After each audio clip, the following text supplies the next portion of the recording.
know about you guys, but that Diddy documentary is insane. Okay, so I have had to watch it in breaks. Like, I watch an episode, then I take a break, watch another episode, take a break, because it's pretty intense. And my mom was saying allegedly that people are upset because some people are saying that this version of events, like, is a watered down version, and that they're saying like 50 Cent went light. I told my mama, and I'm serious, if that is true and there are worse things than what is on the documentary, I don't want to know. I'm content in my blissful ignorance, because what was on this documentary was more than enough for me. Okay, so we're gonna watch some people's interpretation of the documentary. I'm gonna give my thoughts as well, because I have a lot to say. I even like took notes.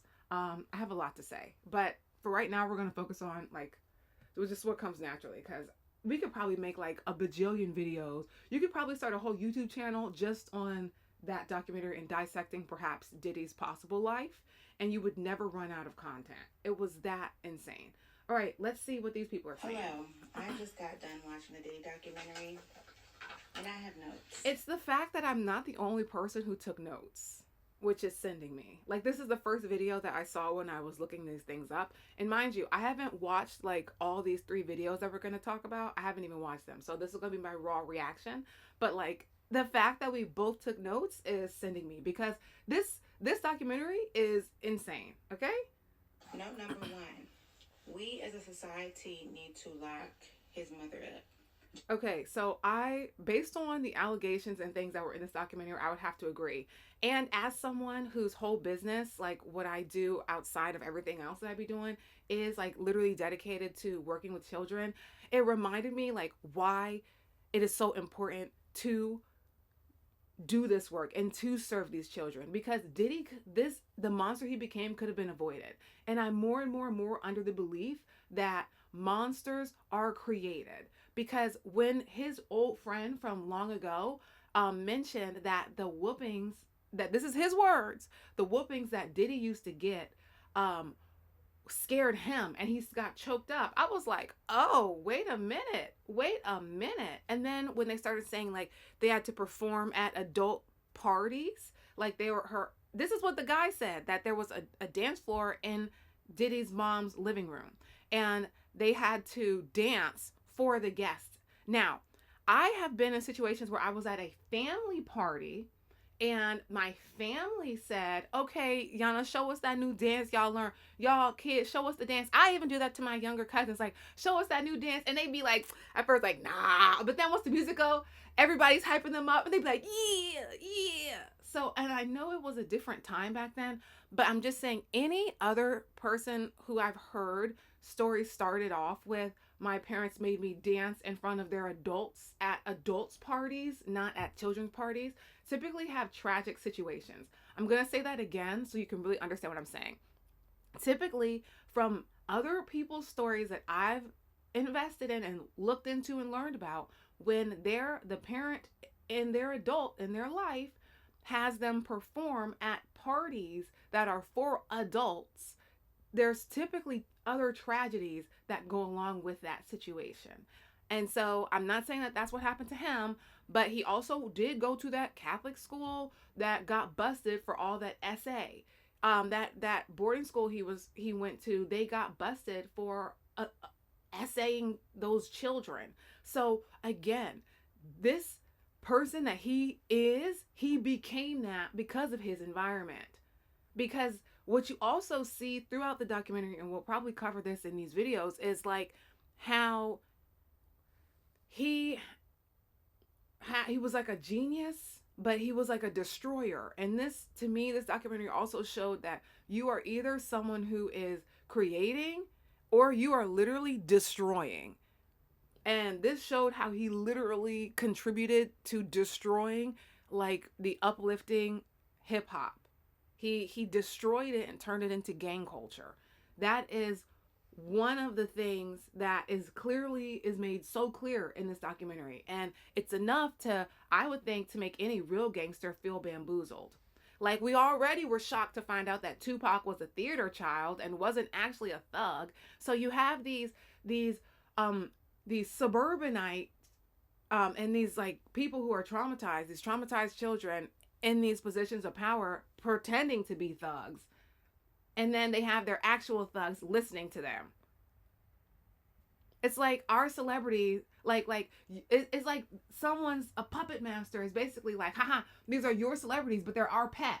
Because here you are thinking that this person who lives in a million bajillion dollar home and went to private schools was actually a thug on the street, and he's making music telling you how to push dope and telling you how to ruin and destroy your community, and this is your king. And then the people, because I started thinking, not only like once we got further in the documentary, not only that, I started thinking like, well, who sanctioned this? Because he didn't become like okay, Andre Harrell, but who sanctioned him? And the way that they talk about these artists, like, man, if I was an artist, I would never sign to a label, ever. You know what? In fact, on some real stuff, I find new music through TikTok.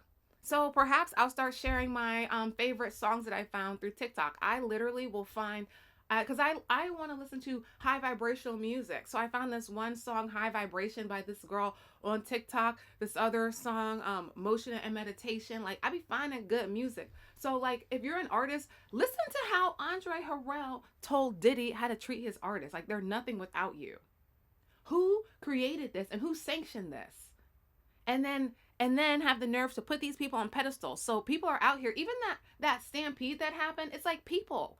Like what was happening that regardless of how much he outsold, that the crowd did that. Like, people, take some responsibility, take some accountability. You know, this is your king, your celebrity, their puppet. Remember that. Remember that. Their puppet is leading and was leading the culture.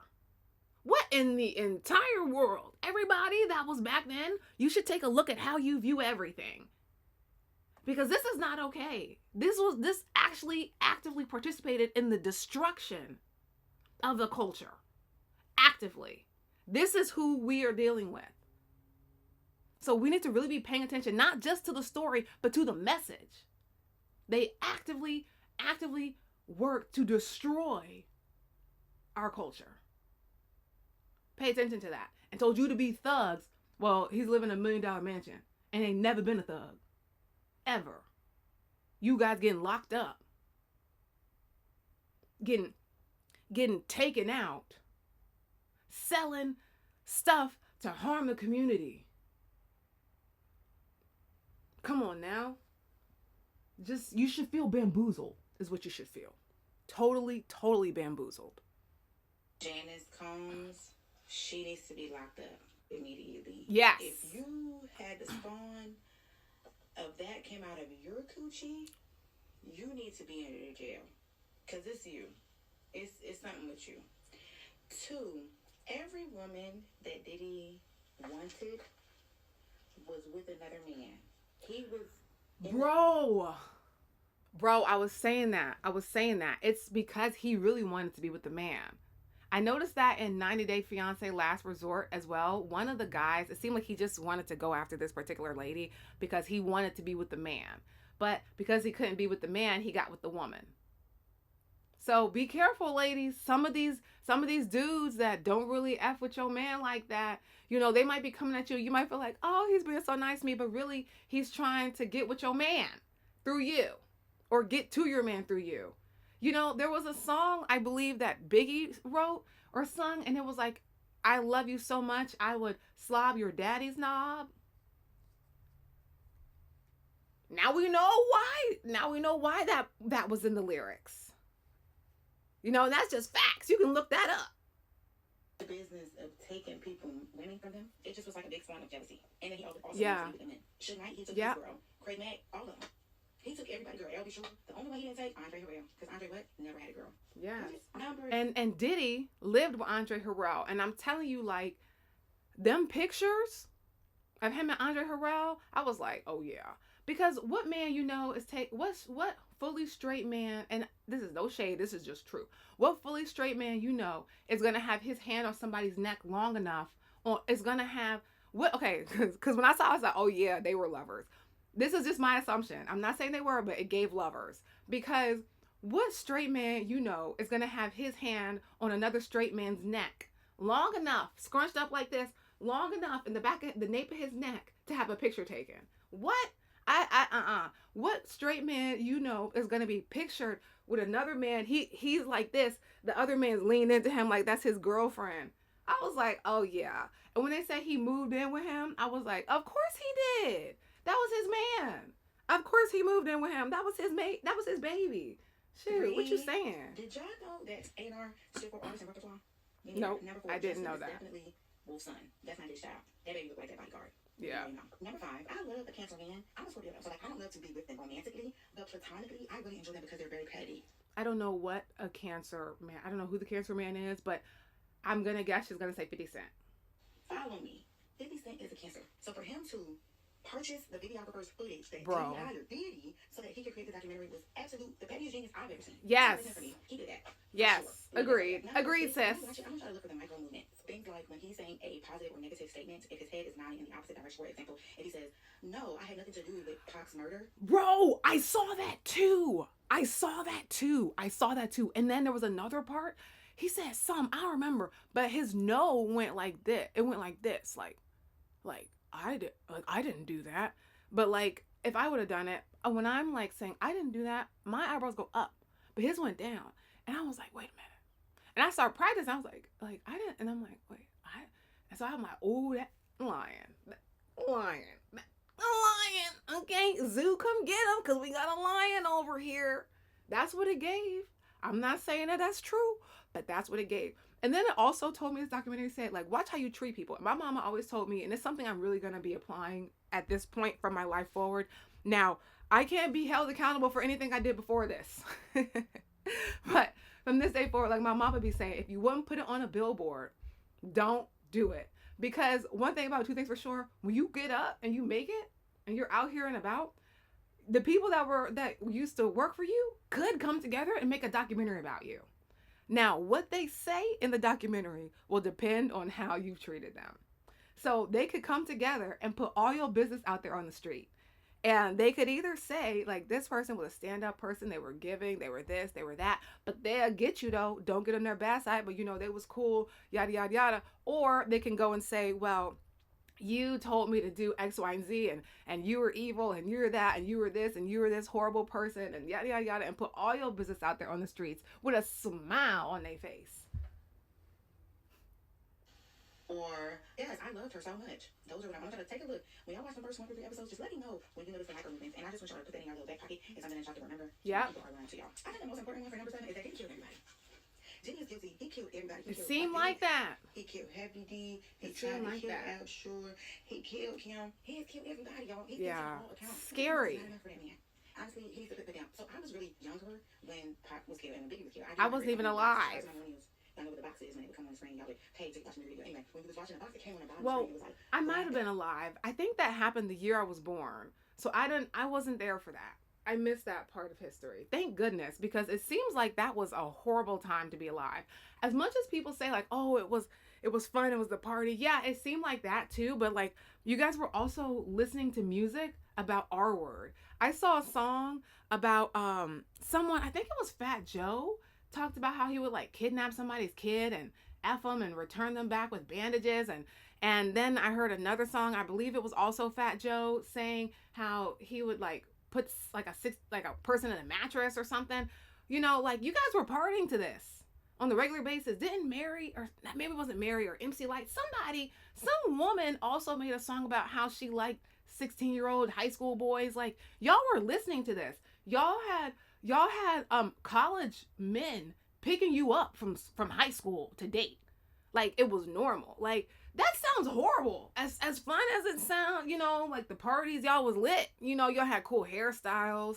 Y'all had cool outfits. But like y'all were like y'all are being victimized at every stretch of the imagination. Like my mom and I was even talking about that. Like she didn't know someone back in the day who wasn't like violated as a child. Now it's more rare to find someone who was. So it's not like it's not happening, but it's happening less. So my thing is, like, that sounded horrible. So I'm glad I missed that part of history. Like the more I learn, the more I'm happy to be born closer to the present than the past. Biggie, Being honest. Tupac has been killed. I remember that, but I don't remember is them talking about all the events leading up to it and like the theory around them being legitimately murdered. That's what I don't recall. That was made clear to me. Clear in today's documentary. Thank you, 50. You did your big one. Speaking of murder. Yeah. And like tell me we're all the same without telling me. I literally was like, 50, you did your big one. Like 50, he did his big one with this one. Now, I don't know 50 Cent well enough to know if he's going to use and wield this power for good or for bad. Because my mama was like, oh, well, you know, I think he's going to do it for good because, you know, he gave money to this person, that person, that person. And I'm all fine and dandy with that. But like, I don't know him like that. So I'm hoping that he did it for something good. But there's also people like we've seen with Diddy and like other people who do stuff that seem to be good, but really have ulterior motives. But at the end of the day, like everybody has ulterior motives when they're doing something. Everybody is typically doing something and it's like one reason that's presented to the outward and then there's another reason, a real reason behind. So there's nothing wrong with having an ulterior motive. It's just like, what is the reason he did it? And since I don't know him, so I can't make one assumption one way or the other. It's too early to tell. And then what I'm also waiting to see is because power dynamics shift. And right now 50 is up and Diddy's in jail. Right now Diddy's out. But what's going to happen when Diddy gets released? That's what I'm waiting to see. Like power dynamics shift every single, like one this, one that. Yeah, you're down today, but you could be up next week. You know what I'm saying? Especially how fickle society has been. So my thing is, I'm not holding my breath on any of this. I'm not saying that, oh, this is the change. Because what if Diddy's just a distraction to keep us from looking at like the Epstein list? Like, let's just keep it real. What if, like, I don't know. And I'm glad that this is being exposed and these conversations and dialogues are being had and all of these things. And though, I'm just saying, like, I've seen so much enough to know that typically everything is a psyop. So as much as I am, you know, apparently feeding this energy of this beast or whatever this thing is, I'm also keeping my ears to the ground to see like what's going to happen next. Because I don't know 50 Cent and he is in that industry. So I hope he's going to use it for good, but he could decide because my other thing is I was like, okay, he has Diddy's footage, but Diddy had footage on everybody.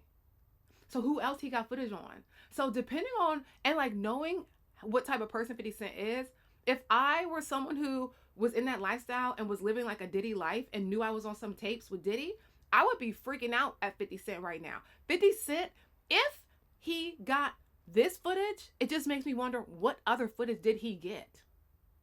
And so what is he going to do next? Is he going to use this for good, for the perceived good of society? Or is he going to use this to replace and become the new king? Or is he going to do both? Because for real, he could do both. He could wipe all those people out and like and turn them into his puppets. And he could replace and step in. So he could do both. And hey, if he does both, I ain't mad at him. Because that's what I would do. I would get rid of them and instill myself and people who thought like me. Because like one thing that the Jewish people be saying, it's like the more people that think like you that are in positions of power, the better. So if I were 50 Cent and I had that kind of leverage on these people, oh, and I was working with the feds, because clearly he's working with the feds. It seems like it. Oh, yeah. Oh, yeah. Oh, yeah, baby. And that's probably why he was cheesing like that. Because, oh, yeah, he got them. And if he's on some real stuff, which it seems like he is, but I'm just not going to say it yet because we don't know. It seems like it. It would be gleeful to be a part of taking down someone who's a monster and who's doing monstrosities. And if that's the case, hopefully, if he is now doing this, you know, adjusting and saving the culture, because that's what it would be doing, I wonder what would happen, like to whoever sanctioned the Diddies, because that's what's important. Diddy, yes, Diddy. Getting Diddy is good, and this is definitely a gut punch hit piece. And though Diddy was funded, Diddy was a brand, so it's not really going to have any impact unless the powers that created Diddy are addressed. Or really, it's just like whatever. Like, okay, you got one, but there's a million more. Like, congratulations. Not saying congratulations to 50 Cent. I'm saying like Like to us as society, like we have to have a clear mind here. This is just one person. So whatever happens, like if he has the other footage, you don't we don't know what could be happening right now. People probably shaking in their boots, shaking like we're in church.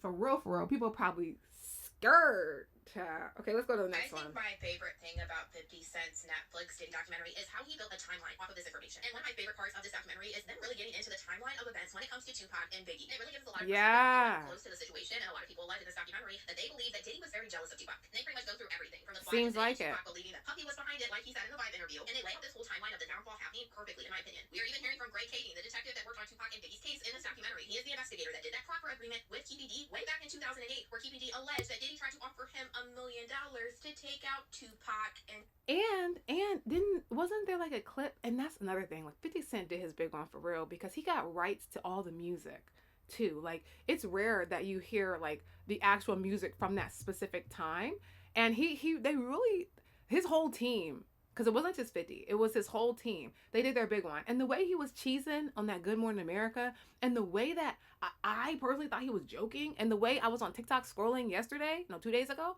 and saw he was on Good Morning America, and I said, oh, this is how you do it. If you're gonna do it right. Okay, this is how you do it. This is how you do it.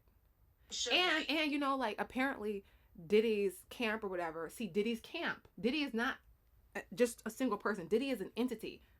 Diddy is bodyguards. Diddy is people who are booking him. Diddy is lawyers. Diddy is accountants. Diddy is staff that works for him. Diddy is all of these things. Diddy is all of these things. So we have to keep that in mind. Like this is a camp. This is not a you and me thing. This is a community of individuals and representing one person, showing up as one person. But this is a conglomerate. This is a network. So you have to keep that in mind too. And Tupac's trial with KPD is coming up very soon in early 2026. And we know that his case has been dropped at least 200 times during these proceedings already. So this is one case that I'm definitely waiting for and I am going to cover. In KPD's 2008 proper agreement, he alleged that Diddy's friend Zip Martin is the one that gave him the weapon that was used to take out Tupac. And KPD told the investigator Greg Kading that Zip Martin had a special compartment to keep this weapon in his car that he drove to Las Vegas. And in this documentary, we have Greg Kading confirming that Zip Martin did drive the same type of vehicle that KPD alleged to Las Vegas this night. And then during this documentary, we heard from the former president of Bad. So then it's like it then. Like Diddy, like they're calling out the police department because they said in the documentary, and she just said like it was clear as day, like the white dude said he didn't hear back from the Vegas police department. He said that. We heard it. He said that flat out. I was like, oh, this ain't a shot above the bow. Okay, that's why I'm feeling like 50 Cent's about to really wreck some stuff right now. But like, what is he on? Like, what is he on? We're gonna find out. We're gonna see what type of man 50 Cent is real soon, for real. Because what? And I feel like because I could never have expected this for real. What is he gonna do next? What is he gonna do next? Maybe the story will be told in Power. Who knows? Maybe the story will be told in the media. Maybe the good guys, quote unquote good guys, are winning. But like it's too early to say. But what we do know for a fact is that there is a power shift. We are seeing a power shift. Now, is it another alleged kingpin against another alleged kingpin? Or is it a kingpin against an alleged kingpin against an alleged power for the people person? I don't know yet. It's too early to tell, but we fixing to find out. Boy, Kirk Burroughs, who alleged during this time, Diddy had him hiring a whole bunch of people and getting cars to drive to Las Vegas, and he is now very curious into why Diddy wanted to do this. And he said, in his opinion, he now believes that Diddy... Bro, look at his eyes, man. He's not playing, okay? Something about this guy, though, I was watching, because the thing is, like, he had no shame about his version of events and his part in it. So I respect that. Like, he's like, yeah, look, I was under the spell, I was doing this. He asked me to do that. He never came out and said he did it. Like, he's like, he had told me to do this. The only thing he said he didn't do for sure is mess with what Biggie's family would have gotten after he was unalived. So he was behind taking out Tupac. And we have Greg Kading getting into what happened with Biggie. And Greg Kading alleged that Diddy wasn't helpful at all in the investigation into what happened to Diddy. They saw a live being put on the screen where it said he did not want to get. Yeah, and then when they said that Diddy was like Diddy and Biggie weren't actually best friends, I was like, what? Because the way that the media presented it, and then there's the thing with the media. Okay, who runs the media? Because they painted a picture that was not true. Like, if anything I learned about this is that, like, the more that the mass media supports something, the more I'm suspicious of it. That's the only reason why I'm suspicious about 50 Cent making these things, because I don't know why he's doing it. That's the truth. Because it seems like anyone that the media, the mainstream media, is heavily supporting and promoting is actually a danger. That's what seems to have been the consensus time after time. So personally, anybody that the media is behind, I start getting suspicious of, because like Diddy was everywhere. Like, did nobody know? Because even that footage that hotel released, did they have any other footage? Like, I'm sure someone else has footage. I'm sure someone else knew what was happening. I'm sure a lot of people knew. And it's one of those things like, why people say, why did Kanye at one point say slavery is a choice? Because of that. Because how many people were involved and running along doing this stuff with him? If one person, if all of them had decided earlier to say, hey, this is too much, we're not participating in this, he would have been taken down so long ago.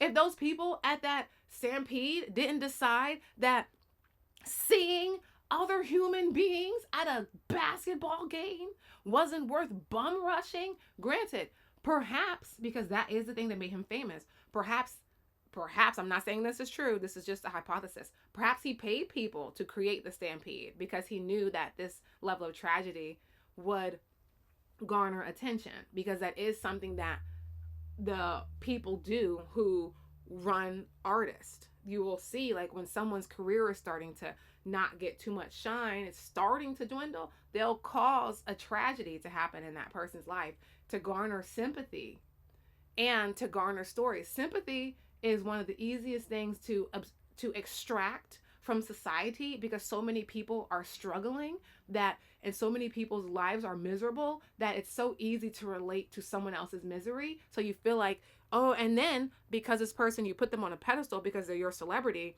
you see you empathize with it because you feel like you know this person. You're rooting for this person. This person looks like you, and you're so supportive of this person and what they're doing. So you don't want them to feel bad, because nobody wants anyone to feel bad. And this person does so much good. They make good music for you, even though the music that they create is actually horrendous when you listen to the lyrics. And actually what they're doing is, so, when you start to really listen and think about all of these things, it's like you can't help but just have the other thought of like, what is his intention?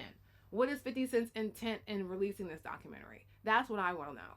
What is, and then like, is anyone paying attention as society? Like the fact that other people that knew it was wrong did it anyway and allowed it because they were afraid of him. But what would have happened if they decided they weren't afraid?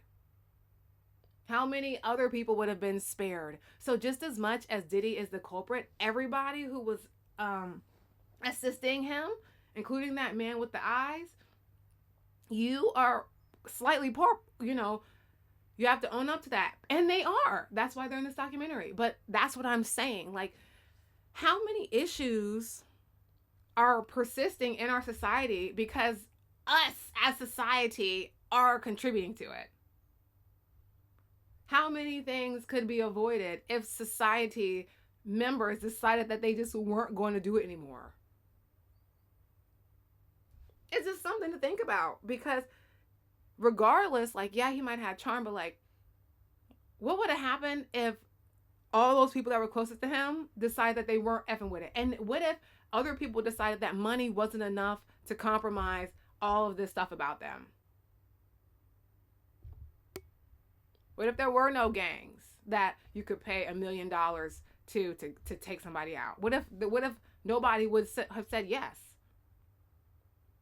So as much as Diddy is the problem, I hope that this documentary also paints the picture for all of us. Because anytime I'm watching something, I'm also watching for like how this could be a lesson to me. Where are you not standing up for yourself? And if you couldn't imagine doing it, then perhaps Kanye was right. Not saying that he was right about everything, because I don't, like, unlike some people, I know I don't have to agree with everything someone says to agree with something they've said. And I do, to some level, you can see what he's saying. That, not saying that slavery back then was a choice, whatever. I'm not, we're not getting into that battle. Get out of your emotions. The fact of the matter is that Diddy at one point when he was building was just himself. And then he became all of these others. And so if all of these others would have decided, hey, enough is enough, and they all came together, he would have been taken down a long time ago. If it was a different time. So that's what I'm saying. People could say, y'all could say all you want that the 90s was a great time, it was a time to be alive. But my mama is the one that kept it real. She said, we survived the 90s. Yes.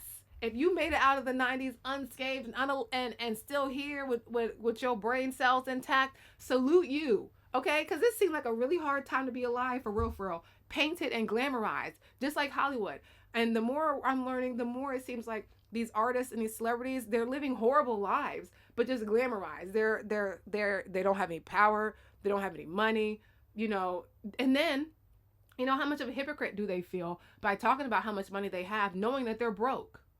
You know what that probably does to a soul? Like, you have to really think about this on a soul level. These people's passion and some of these people's purpose on life here is to create music, is to sing. And so not only can they not sing about what they want to sing about, they have to sing about things that are destroying the community, saying, oh, I'm better than you. I got more money than you. You're broke and you're poor and I'm the best. And you know what? Don't love a man. Don't love your woman. Treat her like a B word and throw pennies at her, and go love your brothers. Go love your bros. But while you're loving your bros, sell them crack. Sell them crack and then fight them. And then after you're done fighting them and selling your brother crack, then go on the street corner and shoot an old lady. And then once you shoot the old lady, then you throw a rock at a dog. And then after you do that, you go have a child and you abandon it. And then after you abandon your child, you come back in your child's life and then you hit them in the face. And that's the music that you have to create. And then you say how much money you have and how broke everyone is, knowing that you actually don't have any money. So not only is your purpose and your gift and you're like, while you're here, not only is that being poisoned in your soul, so you already feel dirty, now you're a liar and you're a hypocrite, and you're like, what type of heck does that have to do to a person's psyche to know that to feel like you're stuck there? What if all these artists and celebrities got together, because Cassie did it? What if they all decided enough is enough? I'm about to tell my truth. What if they all decided to do that? And that is why, to some level, you could say that slavery could be a choice mentally. I'm not saying about the previous, because I don't agree with that. I'm saying it could be applied to this. What if all of them decided, I want to tell the truth, and they all came out in solidarity against the puppets?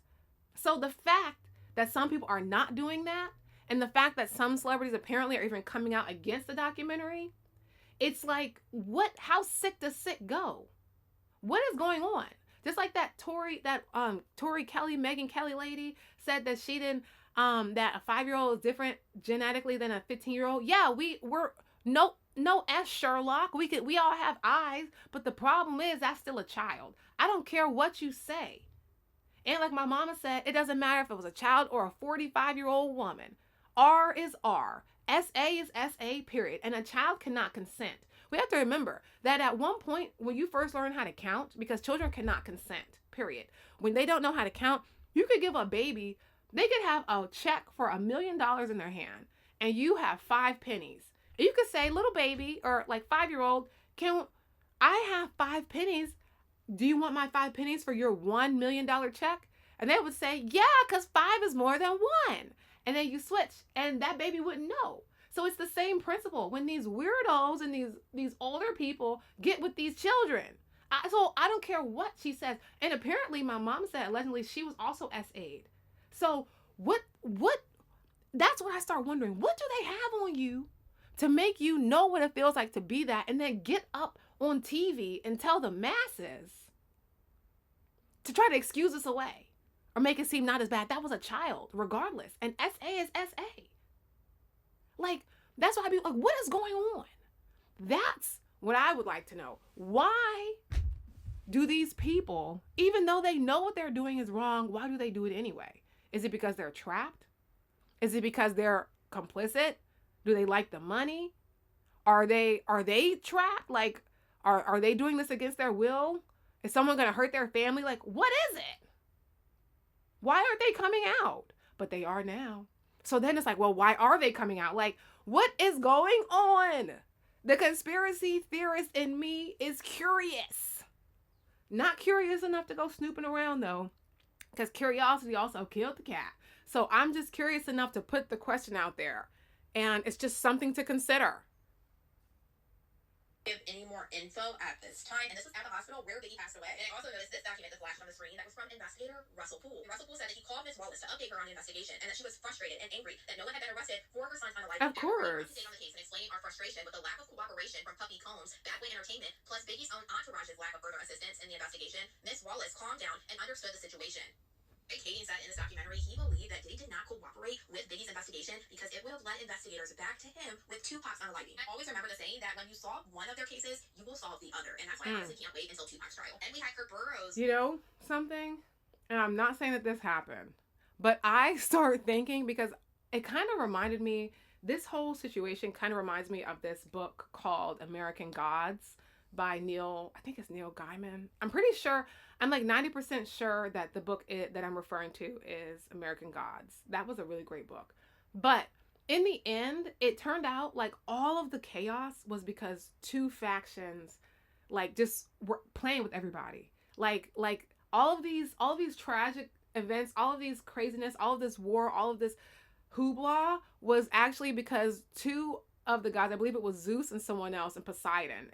Don't quote me on that, but the point remains that basically because these two entities disagreed, they caused all of this chaos for everyone else, but really they were in cahoots the whole time. So I had a split thought that what if Suge Knight and Diddy actually were working together the whole time behind closed doors? That came into my mind. I'm not saying that they were. I don't know enough about the facts. I'm also not going down that rabbit hole because that's none of my darn business. My business is helping children, and my business is just, we just here talking. But I did have that hypothesis because this kind of reminds me of that book. And so I was like, man, wouldn't that be a crazy twist if Suge Knight and Diddy were actually in cahoots? It would make sense. It would make sense. But who knows? I could be wrong. But it would make a lot of sense, too. You've been speaking on the situation with Biggie. How he was the one in charge of playing. Matter of fact, I am wrong. I don't want no smoke from none of them. I'm just saying, like, it would be an interesting plot twist. This London media trip for Biggie that he was supposed to be on the night that he was actually unalived. Kurt Burrows claims Diddy is the one that canceled this trip, and Biggie did not want to go out to Los Angeles. And Kurt Burrows feels like Diddy should be responsible for what happened to Biggie. What Kurt Burrows alleged next is what's really chilling. He said something that we have heard alleged many times, and he said that Biggie was actually leaving Bad Boy Records shortly before he passed away. Kurt Burrows alleged that Biggie already signed the paperwork to get out from underneath Bad Boy. Then Kurt Burrows went on to allege that after Biggie passed away, Diddy came to him and told him to change the terms in the contract that Biggie signed. Yeah, he did. He was so calculated that he told Kurt Burrows to just switch out the middle pages. That way on the last page, Biggie's signature would still be there. That way Diddy could allegedly keep racking up money from Biggie. I said this is probably one of my favorite things about this Diddy doc is literally it's a full time. Bro, even when they said that Diddy charged Biggie's account for his funeral, it was just totally insane. And it's like, makes you wonder, like, why would you do this to someone else? Like, why would you want to have people be in misery? Like, if you're in a position of power, why are you doing it like that? I don't understand that. Let me tell y'all something right now. Sick. That Diddy documentary didn't just make me emotional. First of all, I love this lady's glasses. It made me angry. Like ancestral level angry. Because I finally realized the level of how much this man took from us. And I opened up this with saying how it showed me how he is a destroyer and he actively participated and profited from the destruction of Black America, which is his quote unquote community. That's the big thing we need to, all of this is a big thing, but that's something that we really need to be paying attention to. Don't let that go over your heads. He's a perpetrator and a fraud at a bare minimum. And he lied. So I have already been very vocal about disliking him and the things that he's done.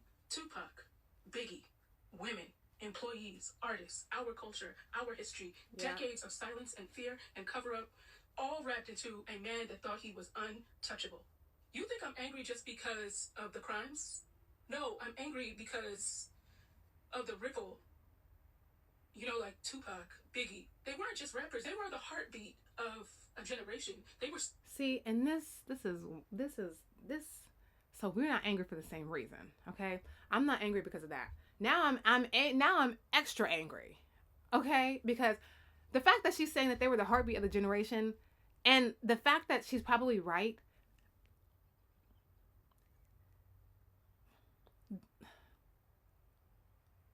Tupac had Thug Life tattooed on his chest, but he was a theater kid. And I don't know if you've ever seen theater kids, but when you put gangster, the last person you're going to put here is a theater kid. A chess kid has more gangster in them than a theater kid. So what do you mean? Like, that's the other thing. That's what you can really take from this. How deep in the psychosis are you? How deep in your cognitive dissonance are you? That Tupac and Biggie were the heartbeat of the generation. What? Did you hear some of Biggie's lyrics? And some of Tupac's lyrics? America's Most Wanted, America's Gangsters? That's who was the heartbeat of the generation? What? That's sick. So if they were singing positive music, like okay, you could say Tupac had Dear Mama. Okay, but Dear Mama, was that his story? No. He was singing and someone else was profiting off of your pain. You're not upset about that? You're not angry about that? You're not angry about the fact that these people who you're saying was the heartbeat. I'm not coming at you, girl, specifically, Nina. I'm just pointing an alternative perspective. Like, really think about that. These people were... Biggie had a song... Man... Ugh. Storytellers, visionaries, men who changed the world every time they dropped a track. And if what these people are saying is change the world for the worse, they changed the world for the worst. Are you kidding me? I don't care what you say. They changed the world for the worst. They participated in the destruction of the community. This is ridiculous, man. And maybe they were giving back. You know, maybe they didn't have a choice, but that's... I don't know. I wasn't there. So I'm just looking at this from someone who wasn't there. But from someone who wasn't there, it looks like y'all got played. It looks like y'all got played. That's what it looks like to me. It looks like y'all got played and y'all not angry enough about that for me. And this is like, cause you know, I love my people. I love, you know what I'm saying? I love people in general, but like, looks like y'all got played. That's all I'm saying. It's true. And it lines up with Keefe D and other people's stories. His ego was bigger than anything else, and that's what took them out. They didn't just rob their fans. He robbed all of us. He robbed the culture of what could have been. And now that this documentary is... No, he didn't rob the culture of what could have been. It's that. Do you see the condition of music right now? Black culture music. This was the plan. The whole time, this was the plan. Do you see how many men are in jail? How many men are not in the home? All colors. That's the plan. What are you talking about? Well, I agree with her, though. Like, they did rob, but I just agree with her for a different reason. Yes. But all of them participated in the robbery. Are you kidding me? Making music about robbing people? Are you serious? This is insanity. And nobody's talking about this particular thing. They robbed the community and profited off of it. They make music about being rich and wealthy while they're poor. They make music telling you how you're nothing because they're better than you because they have everything and you have nothing. You don't even have a pot to send. You send on the ground with money to your ear. He's joking at you. Did anybody actually pay attention to that 444 music video when Diddy left the slaves in the shackles under the thing? You over there talking about we all saying that song, but did you actually watch the video? He didn't free them slaves and them chains in the ship. He left them there and walked up. Pay attention. These people don't love you, and they tell you that all the time, but you're so amazing. You're a celebrity, they're a puppet. You ain't mad enough for me, because you ain't mad at the right thing. This is what I'm talking about. Are we really paying attention? Man, I ain't mean to go off like this. We're going out like 45 minutes. I don't usually make videos this long. But this is just real. Like, you ain't mad enough for me. You ain't mad at the right thing. This lady, specifically, Nina, I feel like you're cool because I like your glasses. Like dropping witness after witness, people collaborating the stories of... Is she about to cry? Sis, stand up. Okay? Stand up, sis. What you crying for? The details. And then, okay. Like suddenly everybody's talking. Right, that's what I was saying. But hold on real quick. When you see how many, and my mama is so right a lot. She might not be right like me. Sometimes I might not be right today, but eventually I'm usually always right. And that's the same thing like with my mama, because she said like any producer that always has to put their name in everything that they've done, she always looks at them sideways. And so when you really watch these clips like that they put in the documentary, it's always like there was this one part they were performing and all the artists that are performing are like, puff, puff, daddy, puff, puff, daddy, puff. It's like, what? And as someone who actively works with people, like I produced shows many a times that were outstanding, by the way. I have helped people transform, but when it's their moment on stage, I am nowhere to be found.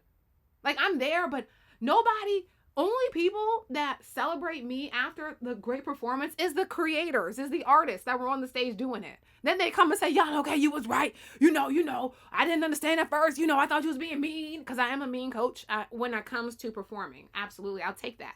But afterwards, they see why I was like that. But I never got on stage and said, oh, thank you, everyone, thank me. It was my work, because I see my work. My work is, the proof is in the pudding. You don't have to acknowledge me. I know I did it. They know I did it, and that's enough. I know what I did. I know I paid for that. I know I did that. I know I put that there. I know I told you to do this. You know I told you. So everybody don't have to know. So that's weird to me. That's weird to me that he had to be in everything. He had to be in everybody's music video. He had to be in everything. He had to be in everybody's business. He had to be controlling everything. He had to be involved in everything. He had to be on the stage. He had to be acknowledged. They talking to Biggie about Biggie, and Biggie turned and say, well, you forgot about him. What? What do you mean you forgot about him? Who is he? Why is he even over here? What are you doing? That's like, what are you doing? So you gotta be careful of people who are promoting you. Like, do they want to promote you because they actually do like me? Like, real recognize real. I don't play around like that. Like, real know what's up. If you know that you're on something, you don't have to prove it to nobody else. Nobody else has to acknowledge it. That's weird. So. They're not protecting him anymore? This is what justice looks like when it's been waiting too long. When the truth finally stops being scared. And what pisses me off the most is how many lives were shattered while he was out here creating a brand and building an empire, and walking carpets and throwing parties and acting like the world was his goddamn playground. This part, Nina, girl, we here. I see you, you see me, we on the same boat. I agree. This part here, I think anybody could agree with, unless they were involved. Oh, whoops. Mm-hmm. All that power, money, and fame built on the backs of people he hurt and silenced and intimidated and erased and misused their trust. Yep. So yes, I want justice. I want justice for Pac. And intimidated. And for the women and the men that he has abused. Yeah. For the people behind the scenes. For the artists who's lost their careers. Yeah. For the one whose life was twisted behind the scenes while we were all distracted by this shiny image of him. Yep. See? And that's At least she has self-awareness enough to admit it. And you have to, we have to, I have to, all of us have to do that. What shiny images are you being distracted by? Because as angry as you are feeling about this or anything I've said about this documentary, whatever, it's a reflection in you, baby. I have discovered that anything that really ticks me off about someone else, it's because somewhere in me, I'm doing that too.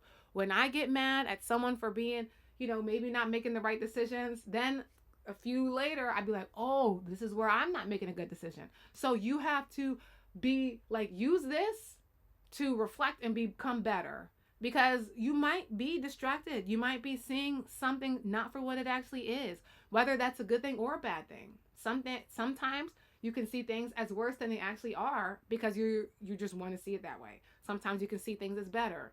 So I would say all of us, the lesson that we can learn from this is pay attention to what's actually happening. Put your feelings to the side, pay attention to what's actually happening, and have a healthy dose of skepticism anytime something is pushed at you. Anytime the mainstream society, because who sanctioned this with Diddy? Who organized this with Diddy? Who decided of all the people to promote it would be Diddy? Who decided that of all the music to promote it would be these people talking about unaliving people, promoting being hood? Why wasn't entrepreneurship promoted? Why wasn't reading and literacy promoted? Because you could say people wasn't going for it. That's a lie. The masses would do anything that celebrities tell them to do. The masses would do that. Now it's less and less and less and less and less. Like these new generation, that's why people don't like them, because they don't give a F. Period. And I'm rocking with it. But like the masses, this could have been changed. That girl that he R-worded, when she said that, people were like, oh, Joy, the first one, when she said that someone told her, well, I can't help you because he won't let me go to his parties anymore. Yikes.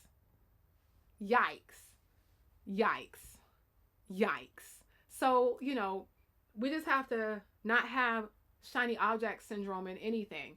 And even myself, being more logical, being more rational, being more in the moment, in the present, and seeing what's actually happening. And question everything.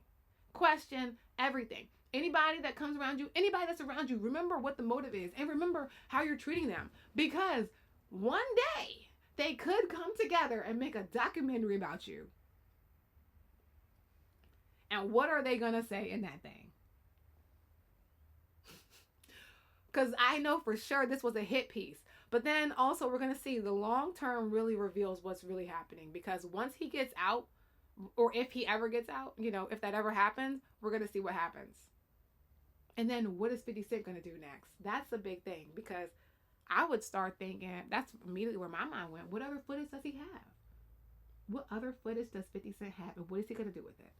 That's what I'm wondering. All right, I'll see you guys next time. I was not expecting this video to be so long, but like Reverend Ike says, I never let what I had to do get in the way of what I need to say. And then the last thing I'll say is, one thing that this documentary further instilled in me is, and something that I think everybody needs to know is, like, we're all here for a purpose, okay? And I personally, my purpose is to help the next generation, okay? And so sometimes, and I'll tell my mama this too, like sometimes I don't feel like doing stuff, but then I hear a voice, and watching stuff like this always reminds me, who are you? Like me. That's what the voice would be saying in my head. Like, who are you to decide not to serve your purpose? Who are you? There are children suffering because Diddy didn't have to be this person. All these people that hurt people, they didn't have to be that way. That was created in them. They turned into monsters to survive. I'm not excusing it, but there's patterns here. There's patterns of behavior. There are patterns of behavior. Monsters can create other monsters. Yeah, can you evolve? Yes. Do you have to become a monster? No, but so many people do. So it has to be something. We should talk about it. And so then sometimes you have to be hard on yourself too. Like, who are you to decide not to serve your purpose? Who are you to decide to not make an impact in this world? Because then it started making me think, and then I had this conversation with one of my friends, And he basically said, like, what if God sent us? And I've been really thinking about that for a long time. What if the version of God that we've been taught is wrong? What if God is not gonna bless you from a miracle, you like, oh, just because you're a good person? Maybe you went through what you went through because God sent you here to help fix it. Maybe you didn't go through what you went through because you chose it or because you did anything wrong. Maybe it's because this world was already effed up when you got here and God sent you to try to fix it and put it in a different way. Maybe God's power isn't, maybe the way that God's power is utilized in this realm is not properly articulated. Maybe, because it doesn't seem like just because you're a good person, good things are going to happen to you. You have to put in the work. So perhaps the argument is not if God exists, it's how God exists, how progress happens. And progress happens through humanity, period. On this earth, on this realm, progress happens through humanity. So perhaps you are God here to act in your purpose to uplift humanity. Perhaps it's not karma from another life and that's why you had an abusive parent. Perhaps it's because this world is effed up and you were sent here because you know enough to do better and it's within you to make a difference here. So when I start, I don't feel like doing this, then my mind says, well, who are you to decide that? You ain't that high and mighty, Coach Yana. I'm talking to myself. That's how I talk to me. You like, come on, get out of here. Your feelings don't matter. Sometimes I be nervous when I make videos. Sometimes every time I have my first club, my weekly gaming clubs, every time I start a new one, or there's a new student, or there's a different dynamic, or something's changed, I'm nervous about that. Sometimes I be tired and I be like, man, I should just say I'm tired. I can't make it. And I still do it anyway. Why? Because when I was a child and I was waiting at the door for an adult who said he was going to pick me up, an adult who was supposed to protect me, and he never showed up, and I was a child waiting at the window for hours and hours and hours and hours and hours and hours and hours, and this person never showed up in real life, no child's going to have that experience because of me. In fact, I'll be there early. I'll be waiting for you. That's how much I love you. That's how much I see them. I'm waiting. I'm there before they get there. Sometimes they beat me there though, but to club, and it's virtual, so it's on Zoom, so it's fine. But I'm there waiting for them because I know what that feels like. And thankfully, I had a mentor as well who's since passed on, and she basically told me, Yana, you hate this thing, you feel this type of way. You're the only one here trying to fix it. You're the only one here trying to fix it. So you are the one who has to fix it. You can wait for them to change all you want. She didn't say it quite this, intensely, but that's what she said. And I've lived with that my whole life. And every interview I have, I always bring that up. Because people always ask me, well, why'd you do this? Because somebody needed to. So what if God sent you here to do it? Who are you to say no to that? Get out of here. Who are you to say, oh, I'm scared? So what? So what? Somebody needs you more than you're scared. Who cares? So what? Get out of your feelings. It doesn't matter if you're scared. Do it anyway. Because there's a child who needs it. There's somebody who needs your service. Somebody needs you. And I know for a fact, every Monday, Tuesday, Thursday, and Friday, I'm changing children's lives. Period. I know that for a fact. Not only because I can see it in the children that I work with, but because the parents say it. I know it. So what are you doing? Are you running from your purpose because you're afraid?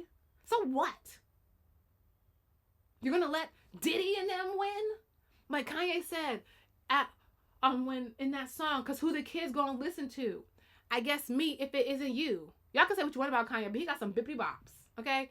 Who the kids gonna listen to? I guess me if it isn't you. Because if you're too scared to put your mission and your purpose and stuff out there, they're still doing it.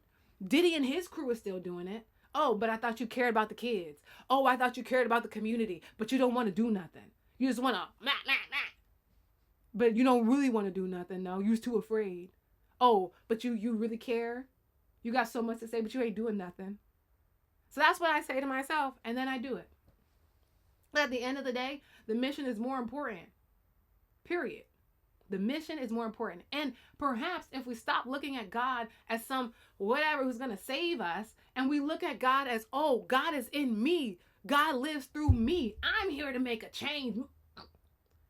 Even the Jewish people practice that. They be saying like, if we're the ones bringing in the new age, we're the ones that's going to usher in the new consciousness. God works through us. So you put in the work, you put in the effort, then you'll start to see things that just shift. That's what they say, bending reality. It's not a habit, it's a lifestyle, it's a way of being. Actively, I would know. It's a way of being. When you shift, it's like that Ludacris song, when I move, you move. Just like that. When I move, you move. Just like that. So when you move like this, the universe will be like, meh, meh, meh, and move through you. But it has to move through you to happen to you. Okay? If you don't put in any effort, you don't put in any progress, and all you do is sit and wait around for a miracle, you're going to be sitting for a long time. You ain't going to go nowhere. Because that's not how things actually work. That might be how you were taught, but if you learned anything from this video or anything in society, period, you've learned that just because you were taught, it doesn't mean it's accurate. And if you haven't learned that, well, I don't know what to say. That's why I'm going to leave it, because I don't want to say nothing mean. If you haven't learned that, whatever. But the point is, pay attention. You are not bigger than the program.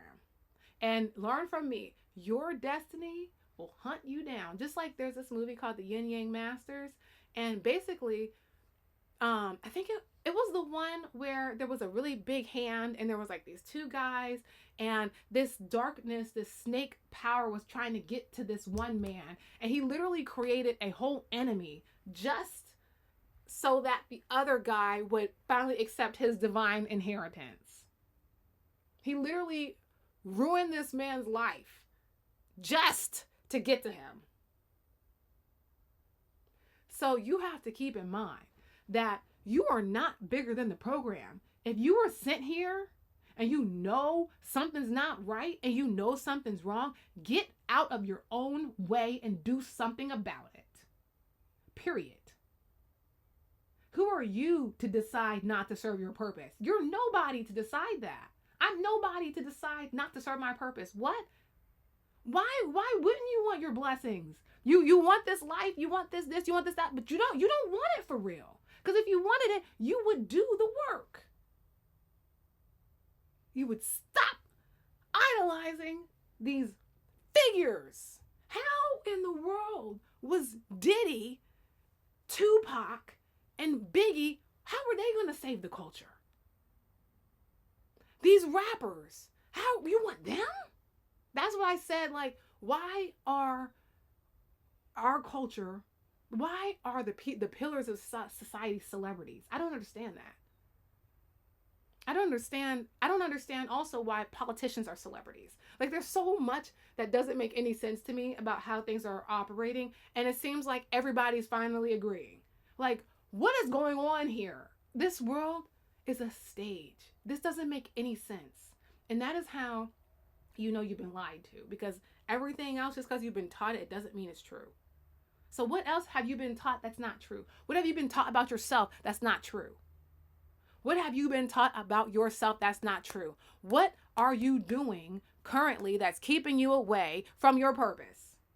Because at some point, you become the issue. It's so much easier to point fingers at Diddy. Oh, Diddy did it. Okay, but what about all them people that caused the stampede? Those were not celebrities. That was y'all. What about the people who still wear Balenciaga after all that weirdo stuff? That's y'all. You can't put that on them. You the ones buying it. You the ones still taking pictures in Balenciaga after they had that weirdo photo shoot. That's y'all. So you can blame all these people all you want to, but that is y'all. That's y'all that got in the beef with American Eagle and Gap, not realizing that they're owned by the same parent companies. So no matter if you support the Sydney Sweeney, oh, I got good genes, or the Gap diversity, everybody's looking good, they're owned by the same parent companies. So what? That's y'all feeding this nonsense.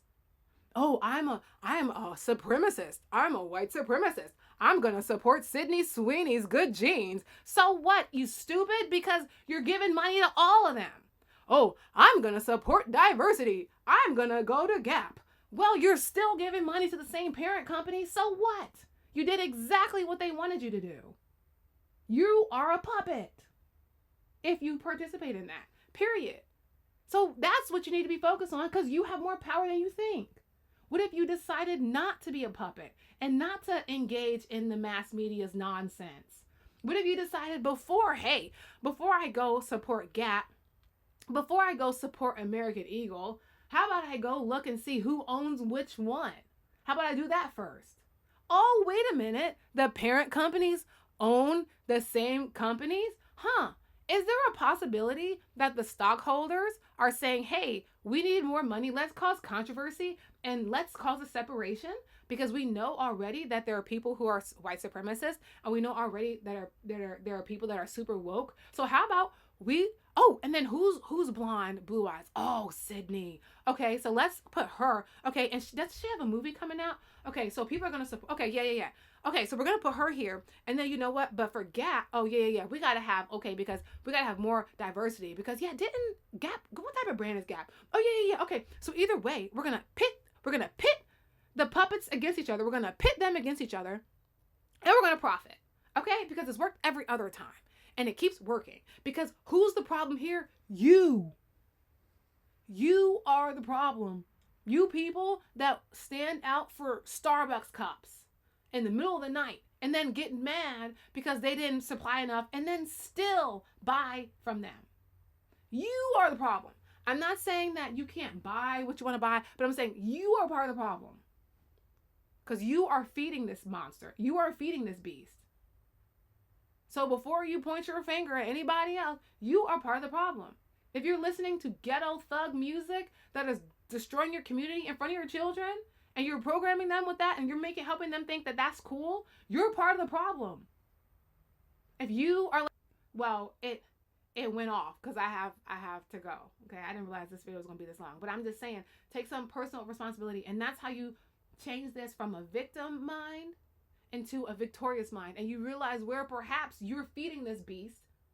And then little by little, if we all start doing that and making different choices and using our dollars more effectively, more purposefully, using our energy more effectively, more purposefully, you'd be astonished to see the progress that we would make as a society. And then you could say, oh, what are you doing every single day, boo-boo?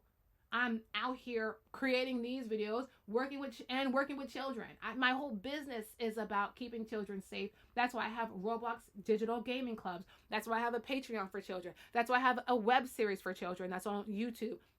That's why I have courses for children. That's why I have workbooks and activity books to help with literacy and critical thinking skills. That's why I have a podcast for parents. And I have a YouTube channel for parents. So you can say, oh, well, what are you doing? I'm doing it, boo. That's why I volunteer. That's why I donate. Period. What are you doing?